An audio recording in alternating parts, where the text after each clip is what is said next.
अस्सलामुअलैकुम दोस्तों, DH story channel में खुशामदीद। हज़रत ईसा अलैहिस्सलाम के नज़ूल के बाद लोग अमन और चैन की ज़िंदगी बसर कर रहे होंगे। याजूज माजूज की दीवार टूट जाएगी और याजूज माजूज निकल पड़ेंगे।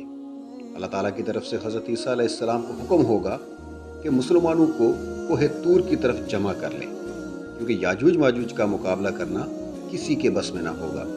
वो इतनी बड़ी तादाद में और इतनी तेज़ी से निकलेंगे कि बुलंदी पर से फैलते हुए मालूम होंगे। वो शहरों को रोंद डालेंगे और ज़मीन पे जहाँ तक पहुँचेंगे तबाही मचा देंगे। और जिस पानी पर से गुजरेंगे उसे पी कर ख़त्म कर देंगे।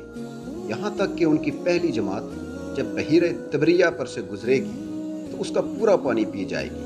और जब उनकी आखिरी जमात वहाँ पहुँचेगी तो उसे देख कर कहेगी, यहाँ पानी का असर था भी कभी।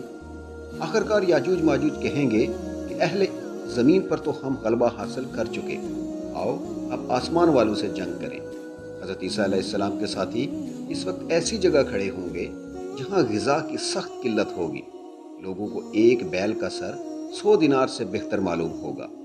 फिर लोगों की दरख्वास्त पर हज़रत ईसा अलैहिस्सलाम याजूज माजूज के लिए बद्दुआ फरमाएंगे। बस अल्लाह ताला उनकी गर्दनों और कानों के दरमियान में एक कीड़ा पैदा कर देगा जो एक फोड़ा बन जाएगा। इससे उनके जिस्म फट जाएंगे और सब के सब अचानक हलाक हो जाएंगे। इसके बाद हज़रत ईसा अलैहिस्सलाम और उनके साथी कोहे तूर से ज़मीन पर उतर आएंगे, मगर पूरी ज़मीन पर याजूज माजूज की लाशें बिखरी पड़ी होंगी, चिकनाहट और बदबू से भरी हुई होगी, जिससे मुसलमानों को सख्त तकलीफ़ होगी। हज़रत ईसा अलैहिस्सलाम और उनके साथी अल्लाह से दुआ करेंगे।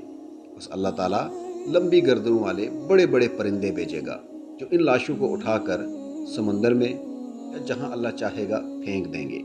फिर अल्लाह ताला बारिश बरसाएंगे जो ज़मीन को धोकर आईने की तरह साफ़ कर देगी। ज़मीन अपनी असली हालत में आ जाएगी और फल फूल उगेंगे।